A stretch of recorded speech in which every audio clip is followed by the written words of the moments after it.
السلام علیکم ورحمت الله وبرکاتو. دا مهال په غزنی کې د اختر په دومه باندې د بهلول دانا رحمه الله په زیارت کې په وړاندې د حضرت شیخ محمد حکیم مظهری صاحب دارنګي جناب غزنوي صاحب او غزنوي صاحب د دوه سوالونو ورسره د حضرت شیخ صاحب نه د جوابونو غوښتونکی ده، نو دا هم تاسو دا هم غزنوي صاحب او حضرت شیخ صاحب. السلام علیکم ورحمت الله.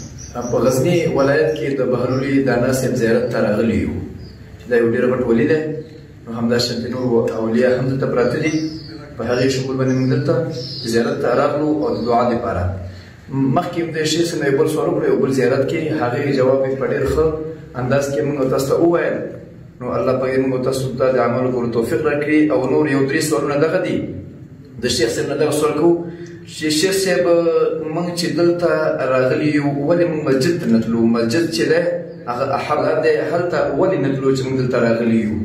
نو که ته تاسو موږ جواب راته راکړئ شیخ صاحب. اللهم صل على سيدنا ومولانا محمد وعلى آل سيدنا ومولانا محمد وبارك وسلم وصل عليه.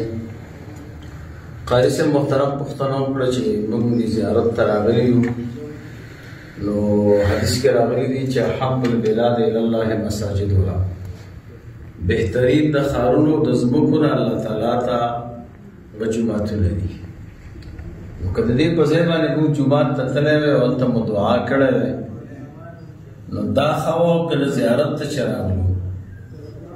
قاري صاحب محترم موږ او تاسو مسلمانان یو او د اسلام او د دین تابعدار یو. مسلمان چې هر عمل کوي پکار دا دی چې د اسلام او د دین د قانون موافق وي. د زیارت متعلق به زه دا ووایم، رسول الله مبارک صلی الله علیه وسلم، دا د مسلم شریف روایت دی، عائشہ صدیقه رضی الله تعالی عنها فرمایي رسول الله مبارک صلی الله علیه وسلم زما سره په کور مبارک کې و او د شپې یوه حصه کې پورته شو. ما د رسول الله مبارک تلاش وکړ چې چیرته به جومات کې نه و، چې لاړم جنت البقیع کې رسول الله مبارک صلی الله علیه وسلم ولاړو او دعا یې کوله. او باغه حدیث کې دا دی فرفع یدیه ثلاثا، درې کرته په دعا کې لاس پورته کړ. رسول الله مبارک صلی الله علیه وسلم د الله پیغمبر دی او بهترین جمعه چې مسجد نبوي دی هغه پرېږدي او خپل جنت البقیع ته زیارتونو د صحابو ته ځي. دا موږ او تاسو ته تعلیم دی چې جومات کې هم الله دعا قبلوي او جومات کې هم عبادت پکار دی، خو زیارتونو ته تک چې دی دا هم سنت طریقه. رسول الله مبارک مسجد نبوي پرېږدي او جنت البقیع ته ځي. نو که دغه اعتراض څوک ملګري کوي نو دا اعتراض خو پر رسول الله مبارک صلی الله علیه وسلم. خو موږ جوماتونو ته الحمدلله ځو او هلته جمعې کوو، منځونه کوو. رسول الله مبارک جومات ته هم لاړ دی او زیارت ته هم ځو. رسول الله مبارک صلی الله علیه وسلم زیارت ته هم تللی دی او دعا یې هلته کړې ده. نو د دې وجه نه موږ راغلو. جزاک الله شیخ صاحب، الله تاسو په عمر کې برکت واچوي. دغه د سوال جواب. دوهم سوال دغه دی، دا خو پردی سړی دی، نو د خپل د مور پلار نه ولې دعا نه غواړو چې موږ دلته راغلي یو دې زیارت ته؟ خپل مور پلار بهتر نه و؟ قاري صاحب محترم وایي چې دا ولي او بزرګ یو پردی سړی و، نو دلته چې راغلي یو دعا کوو یا د ده نه دعا غواړو چې ته الله ته ووایه چې زموږ فلانی کار وکړي، نو مور او پلار ته ولې نه تلو؟ قاري صاحب محترم دې ته تنوع فی العبادات وایي. د اسلام او د دین حکم دا دی چې موږ به مور او پلار نم دعا غواړو. د مور او پلار دعا هم د بچي په حق کې قبوله ده، او نیکانو علماو اولیاو بزرګانو نم دعا غوښتل دا هم سنت طریقه ده. رسول الله مبارک صلی الله علیه وسلم عمر فاروق صاحب عمرې ته ځي او نبي علیه صلات وسلام ورسره راوځي. بیا چې کله رخصتوي بیا ورته وایي لا تنس اخیک عن الدعا، خپل ورورکې د دعا نه هیر نه کړي. رسول الله مبارک د الله پیغمبر دی، لیکن عمر فاروق صاحب ته وایي کله چې حرم شریف ته لاړې عمرې دپاره ما ته دعا کوه. نو هر ځای کې د دعا د یو ځای مقصد نه دا نه چې بل ځای کې دعا نه قبلېږي. الله دې موږ او تاسو حرمینو ته بوځي، هلته لس مقامات د دعا د قبلېدل دي. نو د مور او پلار دعا هم قبوله ده او د زیارت سره خواته دعا هم قبوله ده. څنګه چې حضرت زکریا علیه السلام دعا کړې وه، د خپل بچي غوښتنه یې کړې وه. د مریم علیه السلام کوټه کې الله فرمایي هنالک دعا زکریا ربه. دغه ځای کې زکریا علیه السلام د خپل رب نه دعا غوښتې وه. دغلته علماو لیکلي دي چې د زیارت سره د نیکانو خلکو سره دعا غوښتل چې دي دا د قرآن کریم تعلیماتو کې داخل دي او د رسول الله مبارک صلی الله علیه وسلم په تعلیماتو کې داخل دي، دا ناروان دي. جزاک الله. یو بل سوال دی شیخ صاحب، دا تاسو ته هم راکېږي، یعنې دا مې سره تاسو نه کوم، دا خو مړی دی. بل سوال دی، دا خو مړی دی او د ایمان معلومات تاسو ته کېږي، نو څنګه کېږي؟ تاسو څنګه ورته راغلي یاست؟ دا خو مړی دی، تاسو ته دا معلومات کېږي چې دا ایماندار و او که نه؟ قاری صاحب محترم وایي دا ولی او بزرگ وفات دی او اعتبار خاتمې ته دی، دا معلومات نه کېږي چې ایمان ځان سره وړی دی او که نه، هسې نه دنیا نه بې ایمانه نه یي تلی. قاري صاحب محترم دې مسله باندې بحث چې دی امام نووي رحمه الله کړی، مسلم شریف روایت دی. نبی علیہ الصلوۃ والسلام باندې یو جنازه تېره شوه، خلکو د هغه ښه صفت وکړ. نبی علیہ السلام وفرمایل وجبت وجبت.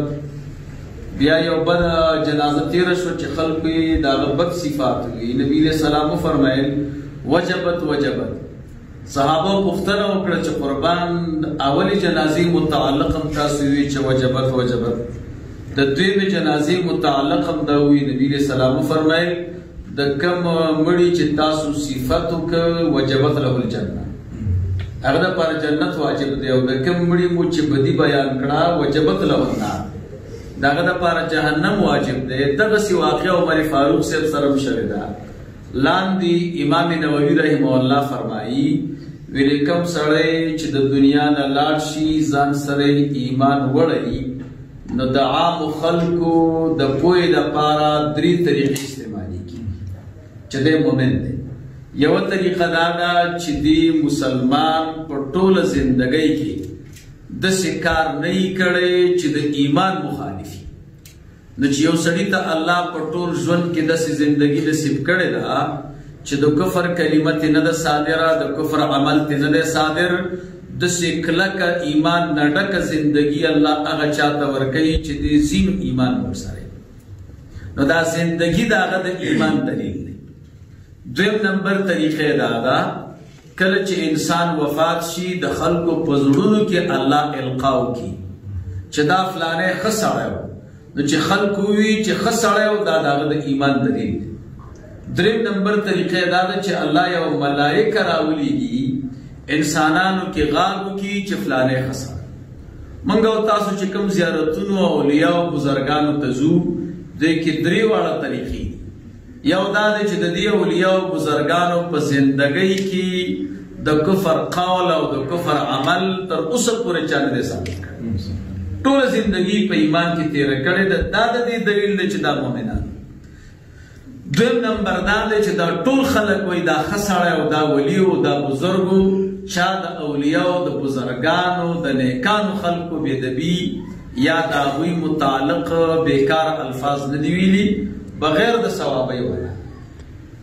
او دریم نمبر دا دی چې د دې دومره خلکو په زړونو کې القا راغلی ده، نو ضرور هغه دریمه طریقه هم الله د اولیاء او د بزرګانو متعلق استعمال کړې ده چې هغه د ملایکو رالیږل دي. نو لحاظه د دې ټولو خلکو اتفاق په دې چې دا ولی دی او دا بزرګ دی، دغه خبره د خلکو دا دلیل د دې دی چې دا مؤمن دی. او رسول الله مبارک فرمایلی دي وانتم شهداء الله فی الارض وانتم شهداء الله فی الارض وانتم شهداء الله فی الارض. تاسو د الله شاهدان یې په ځمکه کې. بلکې حدیث کې راغلی دي چې مسلمان ته 3 نفره د اسلام او د ایمان شهادت ورکړي نو وجبت له الجنه، او وجوب د یقین د پاره راځي. رسول الله مبارک صلی الله علیه وسلم فیصله کړی دا چې د کم انسان متعلق خلق وایي چې دا مؤمن دی بس دا مؤمن دی.